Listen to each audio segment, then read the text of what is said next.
Assalamualaikum warahmatullahi wabarakatuh. Selamat pagi teman-teman semua, mahasiswa bimbingan dan konseling.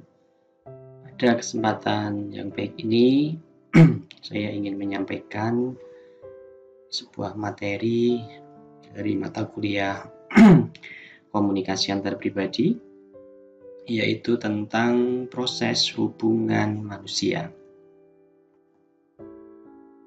Seperti yang sudah kita sedikit cuplikan di pertemuan sebelumnya, saya menggunakan referensi dari bukunya Stewart Tubbs dan Sylvia Moss.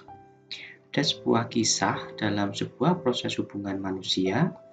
Dari kisah Harry dan Sally, mereka bertemu, kemudian melakukan sebuah perkenalan, kemudian berproses menjadi persahabatan, dan berakhir menjadi pasangan kekasih.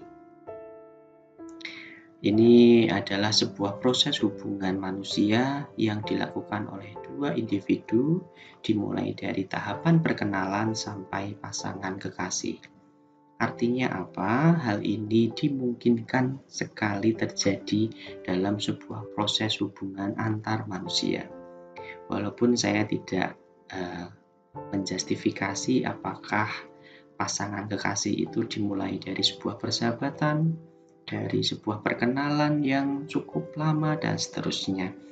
Ini sungguh-sungguh situasional sekali, teman-teman. Kita harus bisa memaknai ini secara bijaksana. Karena referensi di sini yang saya pakai adalah referensi dari luar negeri. Barangkali secara kultur, budaya antara negara di Eropa dengan di Indonesia pasti berbeda. Mohon maaf sekali kalau di sana secara kultur pasangan kekasih itu sudah boleh tinggal dalam satu atap. Nah, ini barangkali salah satu budaya subjektif yang terjadi di negara Eropa yang saat itu diterapkan di negara kita itu akan mengalami sebuah kontraproduktif, kan begitu ya. Pembagian proses hubungan manusia ada hubungan persahabatan, hubungan percintaan, dan hubungan keluarga. Jadi tiga ini bukan suatu hierarki teman-teman, bukan suatu prasyarat. Apakah menjadi hubungan keluarga itu dimulai dari hubungan persahabatan dulu? Belum tentu, tetapi juga dimungkinkan terjadi Artinya bahwa level hubungan persahabatan itu bisa akan meningkat menjadi hubungan asmara, kemudian berakhir menjadi hubungan keluarga. Tapi sekali lagi ini bukan suatu tahapan, ini hanya pembagian saja. Kemudian kita kemarin juga sudah mencuplikan tentang daya tarik manusia, teman-teman. Artinya begini, suatu daya tarik manusia itu akan memengaruhi munculnya sebuah proses hubungan antar manusia atau antar individu. Yang pertama adalah proksimitas. Proksimitas itu adalah kedekatan jarak, kedekatan wilayah, kedekatan geografis. Ada istilah dari Stewart Tubbs dan Sylvia Moss, yaitu out of sight, out of mind, yang artinya adalah jauh di mata, jauh di hati. Nah, ini bisa dimaknai bahwa kecenderungan, potensi, daya tarik manusia untuk berhubungan atau berproses antar manusia yang lain itu salah satunya dipengaruhi oleh letak atau faktor geografis. Kecenderungan atau peluang untuk bertemunya itu lebih besar dibandingkan letak geografis yang cukup jauh. Makanya ada istilah jauh di mata, jauh di hati. Kemudian daya tarik yang kedua adalah similarity atau kemiripan. He or she is like me. Nah, ini biasanya kalian menemukan kecenderungan orang-orang yang nyaman, orang-orang yang satu interest, satu minat, satu hobi, satu kesukaan, dan lain-lain. Ini akan memberikan daya tarik yang lebih kuat dibandingkan yang tidak memiliki kemiripan.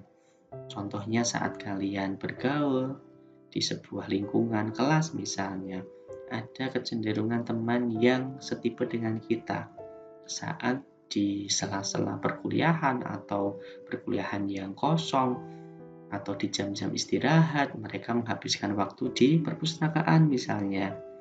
Nah, beberapa mahasiswa yang tipikal atau mirip dengan kegemaran yang seperti itu akan kecenderungan bersama, akan lebih berproses lebih intensif, frekuensinya lebih banyak dibandingkan dengan yang lain.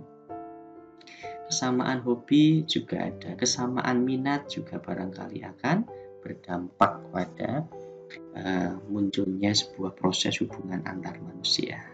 Yang ketiga adalah situasi, teman-teman. Situasi kita bagi ada beberapa, nanti kita jabarkan di slide selanjutnya, yaitu rasa suka yang timbal balik, self-esteem, anxiety, isolasi, kebutuhan saling melengkapi. Kita bahas satu persatu ya teman-teman. Rasa suka yang timbal balik. Ketika kita menyukai seseorang dan perasaan kita tidak dibalas, kita cenderung kehilangan minat terhadap orang itu. Ini bermakna general ya, bukan hanya masalah dengan pasangan atau asmara saja, tetapi juga dalam lingkup pergaulan sosial yang lebih luas. Ini kecenderungan, sekali lagi kata kuncinya adalah kecenderungan. Saat kita memberikan sebuah respon, kemudian orang yang kita ajak berbicara itu tidak memberikan umpan balik atau respon balik, kita akan sedikit kehilangan minat. Oh, ternyata ramai itu kalau di WA tidak segera dibalas. Oh, barangkali ada sesuatu yang tidak disukai dari diri saya, misalnya seperti itu.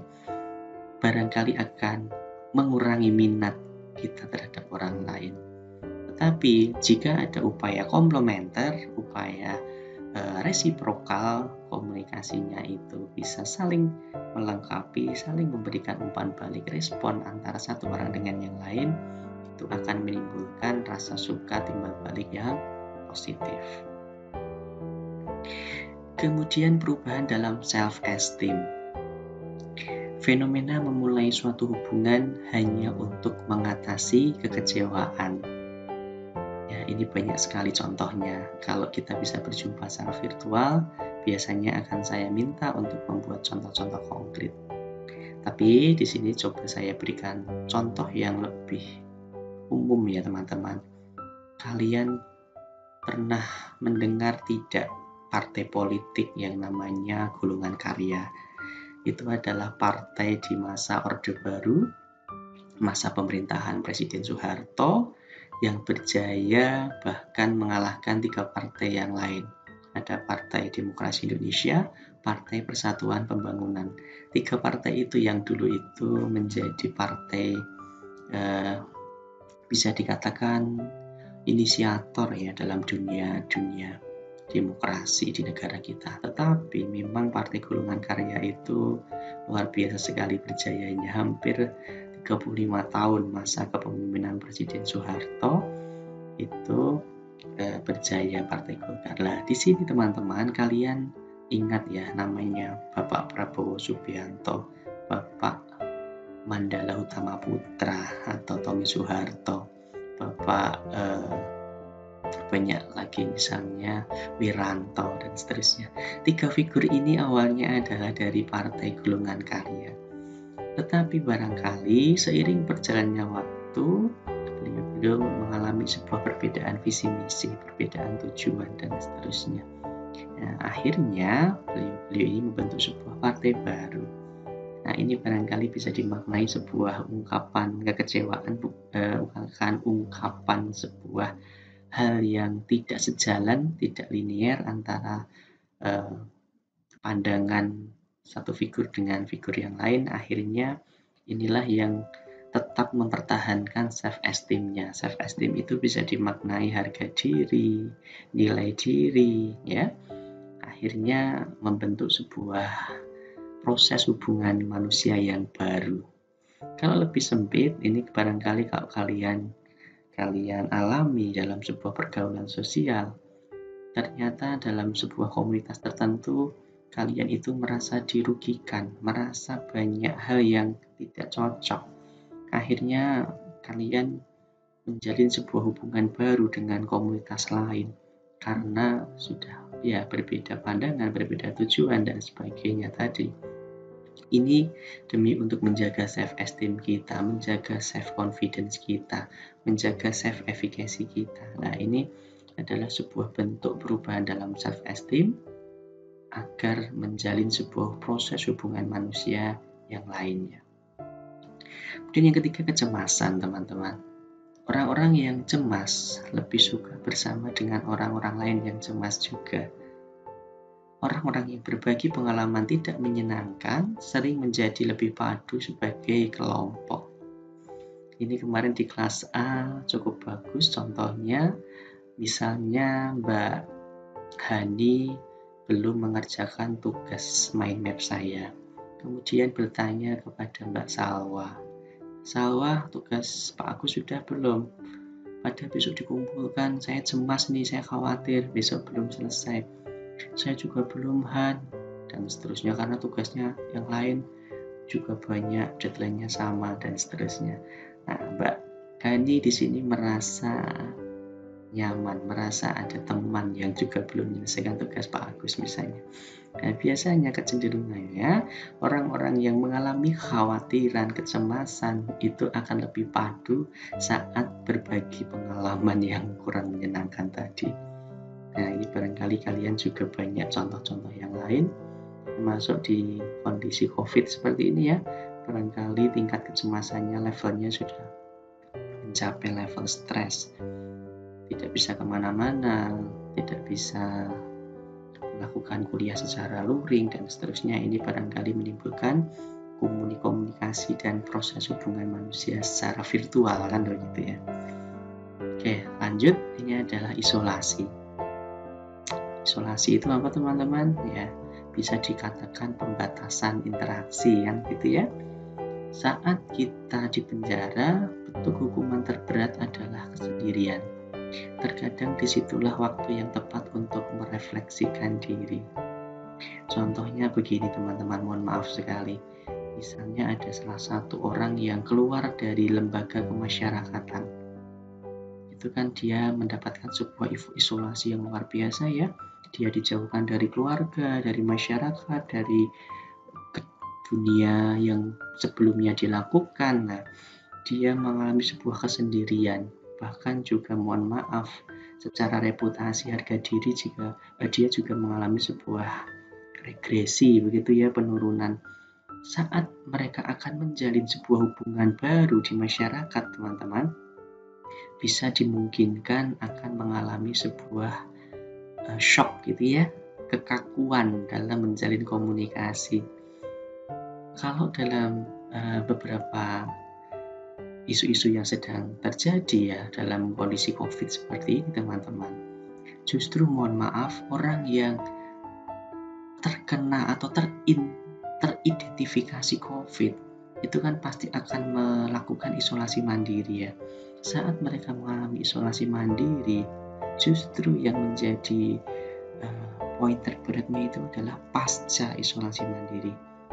Saat mereka keluar ke masyarakat, itu barangkali akan mengalami sebuah sanksi sosial yang luar biasa.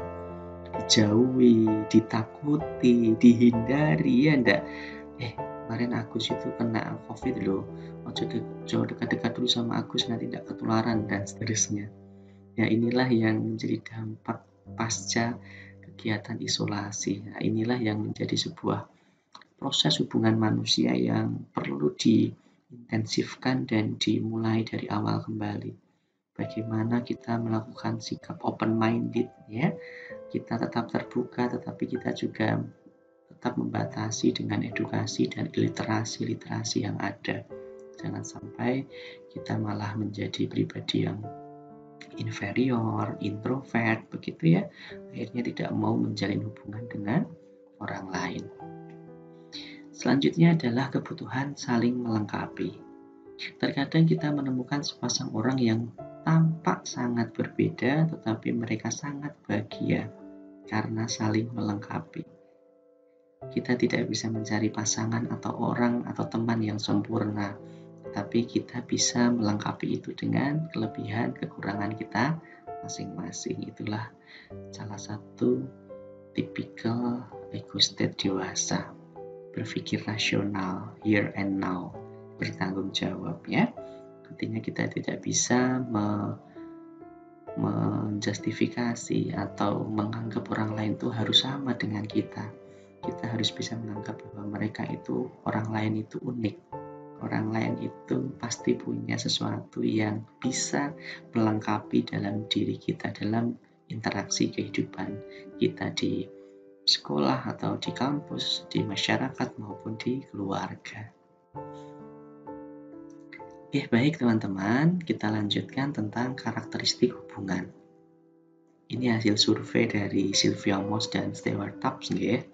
Hasil survei menyatakan bahwa 1 dari setiap 3 pria mengenal seorang wanita selain istrinya, yang dengannya ia dapat bercerita tentang segala sesuatu. Wanita tersebut biasanya ibunya, saudara perempuannya, atau teman kerja. Oke, ini terjadi di negara Eropa, barangkali di hasil surveinya Tubbs dan Moss, bahwa kecenderungannya pria itu memiliki 1 teman wanita selain istrinya, yang dia bisa berbicara tentang segala sesuatu, apakah masalah pribadi, sosial, belajar, akademik, atau karirnya. Jadi dimungkinkan sekali seorang pria itu bisa bercerita walaupun sudah berkeluarga, tetapi ada hal-hal yang bersifat privasi untuk berbicara secara hati ke hati dengan ibunya, misalnya ibu kandungnya, dengan saudara perempuannya, atau dengan teman kerjanya. Nah, di sini ini menjadi sebuah wawasan teman-teman. Jangan sampai orang-orang ini, keadaan yang seperti ini menimbulkan sebuah mispersepsi. Apalagi mohon maaf jika si laki-laki ini bercerita banyak hal tentang kehidupan pribadinya dengan teman kerja.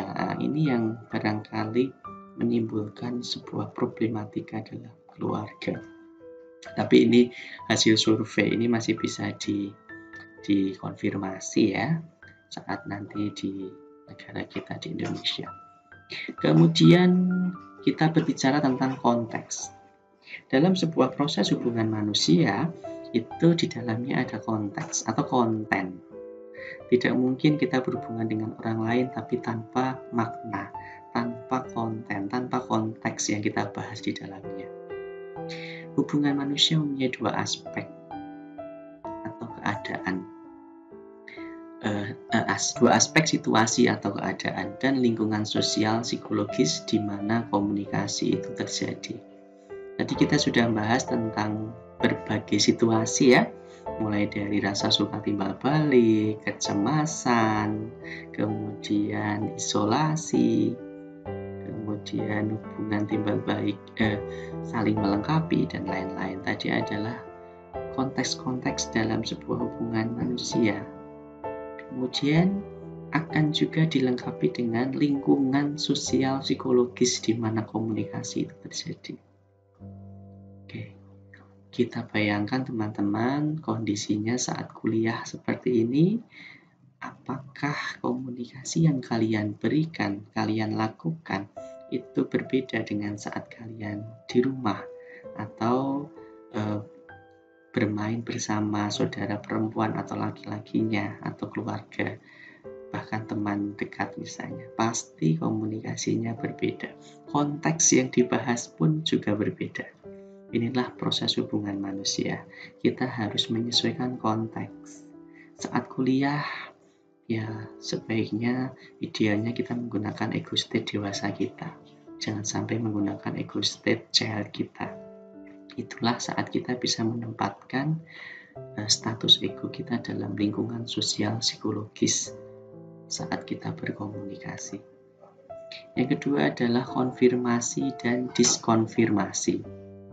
Konfirmasi dan diskonfirmasi itu artinya bahwa dalam sebuah proses komunikasi itu terkadang akan menimbulkan perilaku yang menyebabkan orang lain merasa dihargai. Itu yang konfirmasi.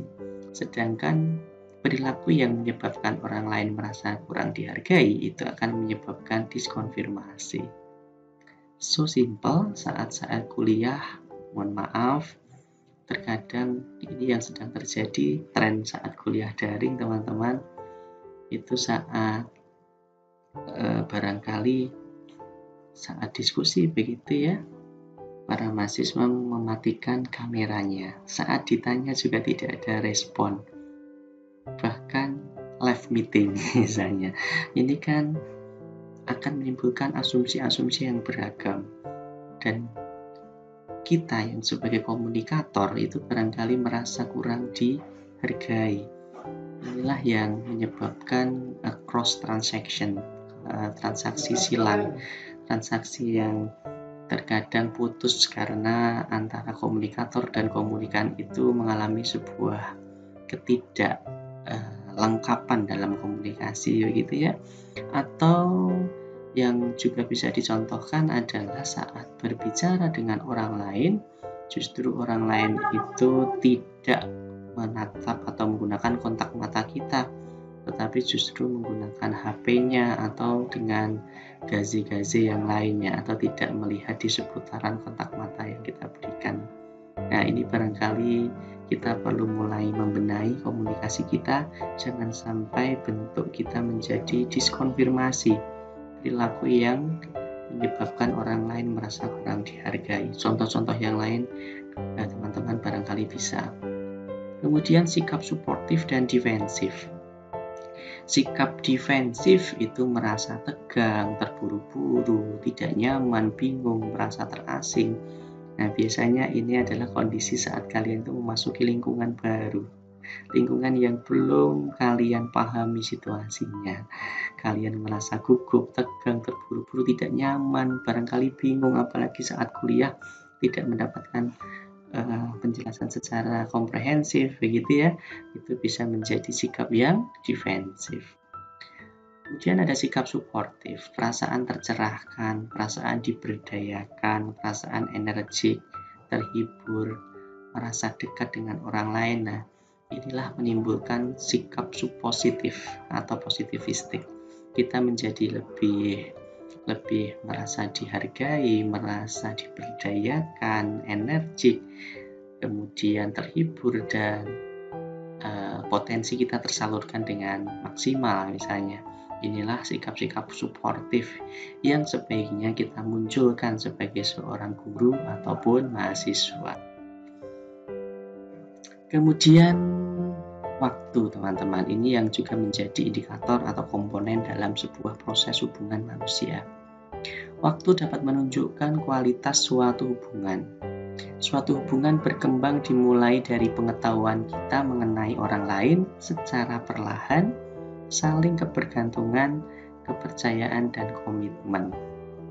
Ya, kalian di semester 1 ini barangkali membutuhkan banyak waktu agar kualitas hubungan kalian itu nanti terjalin dengan baik.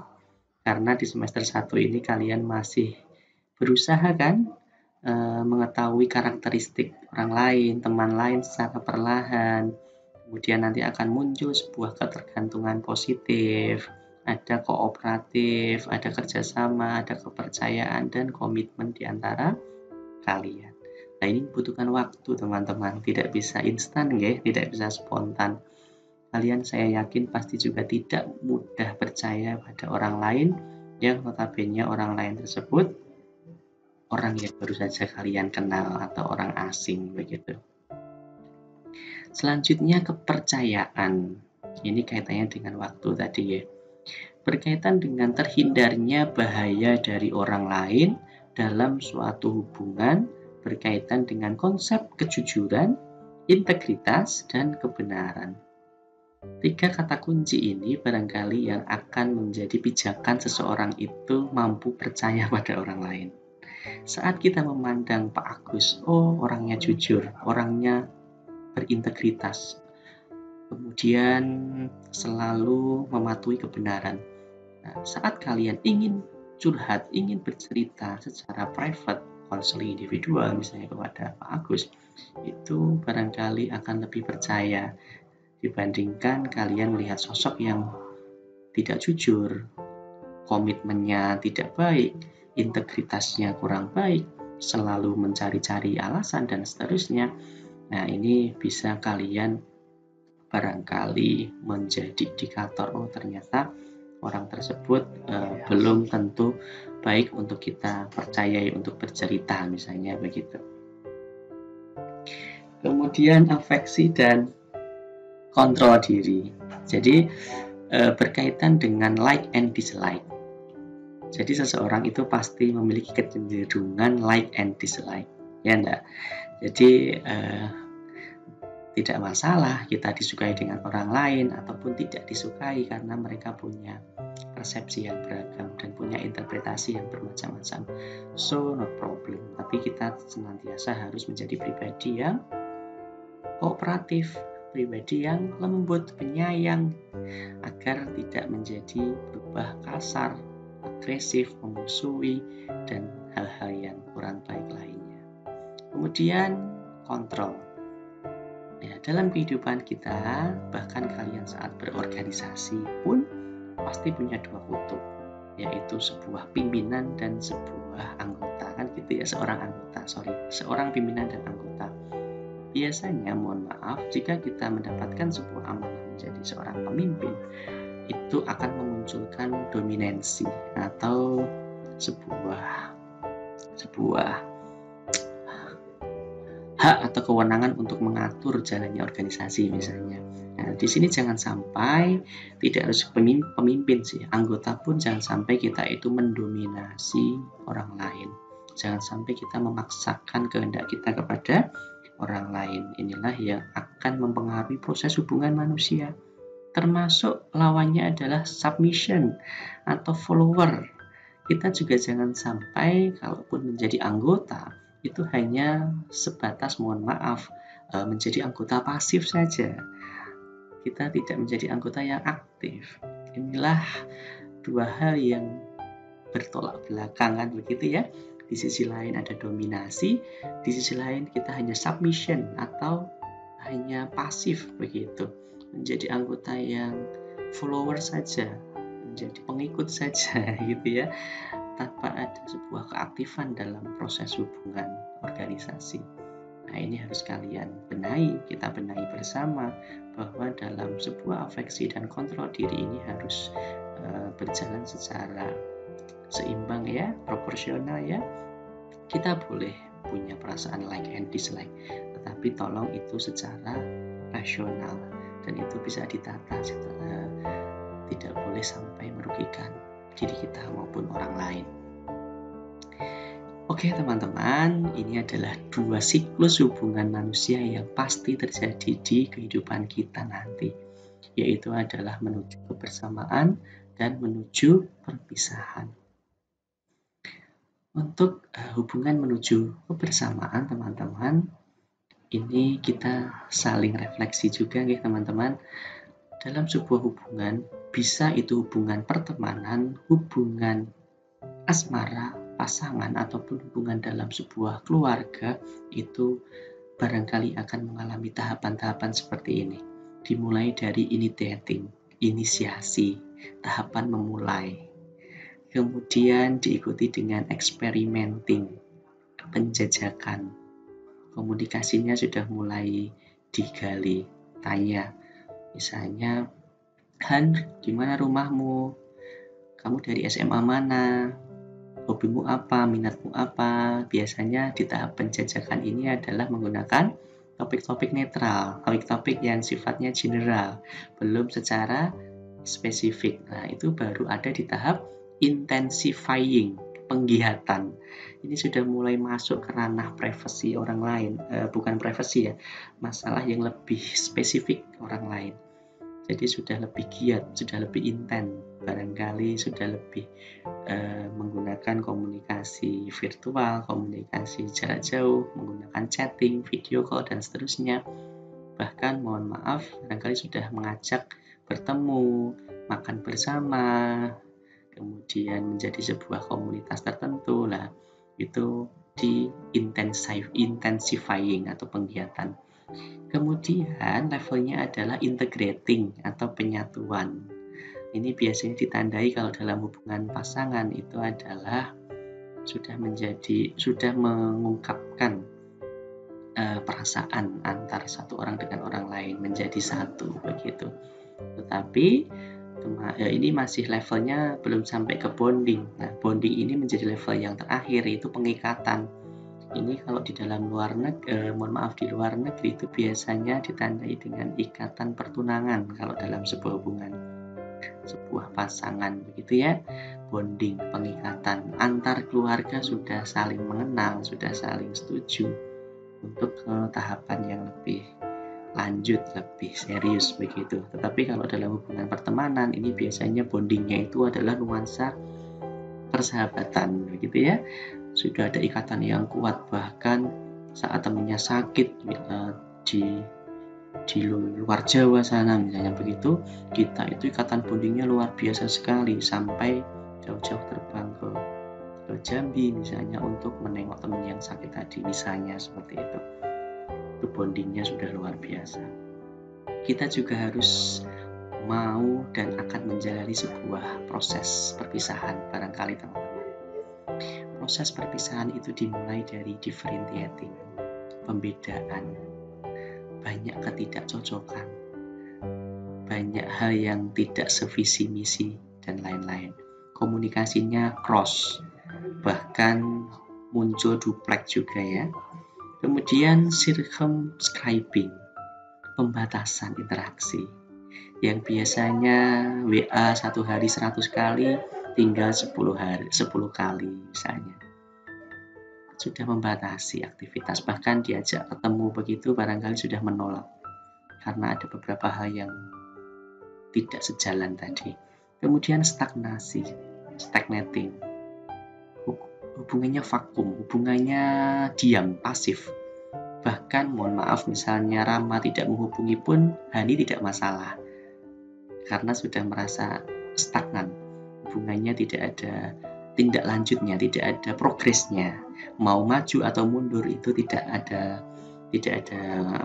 kejelasannya. Ini mengalami stagnasi. Kemudian avoiding, penghindaran.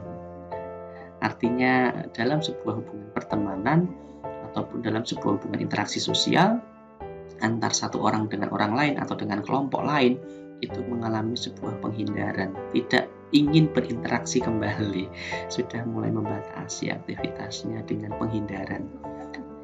Misalkan mau diajak ketemu, mau diajak makan, mau diajak diskusi kelompok, orang tersebut sudah mengalami penghindaran, begitulah. Kemudian yang terakhir adalah terminating atau pemutusan proses hubungan manusia, menganggap menjadi komunikasi impersonal, I and it. Menganggap orang lain itu hanya objek semata, teman-teman. Jadi awalnya I and you atau komunikasi interpersonal yang baik, tapi akhirnya menjadi sebuah komunikasi impersonal, I and it. Menganggap orang lain itu hanya sebagai objek semata.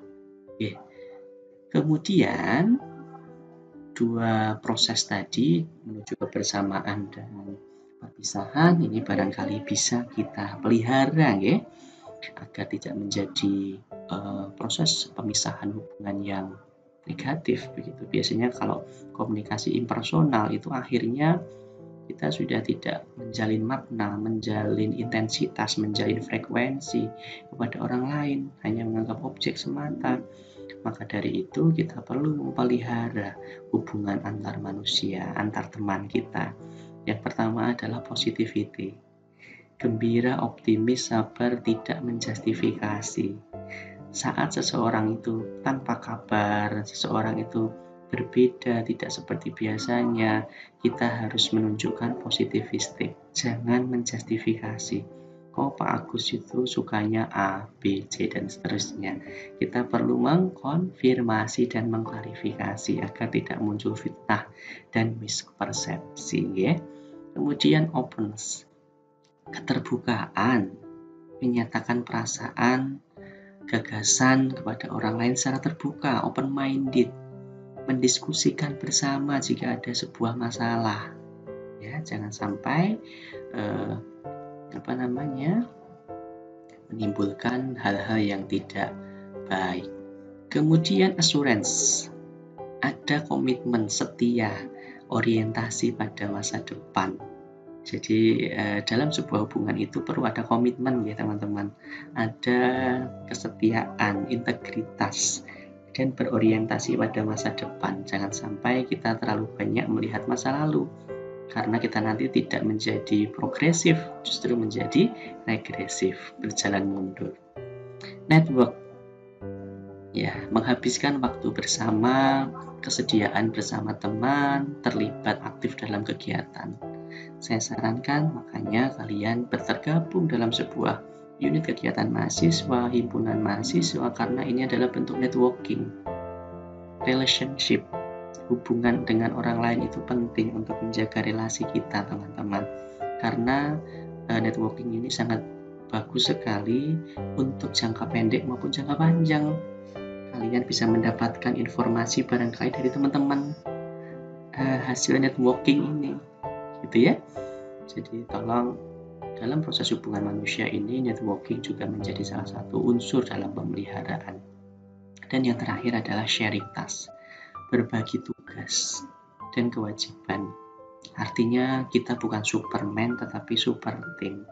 Dalam ada sebuah misalnya kerja kelompok begitu ya, diskusi kelompok, kita sebaiknya melakukan sharing task, berbagi tugas agar melatih tanggung jawab bersama, tidak dominance tadi, tidak didominasi oleh satu atau dua orang saja, tetapi kita belajar bersama-sama.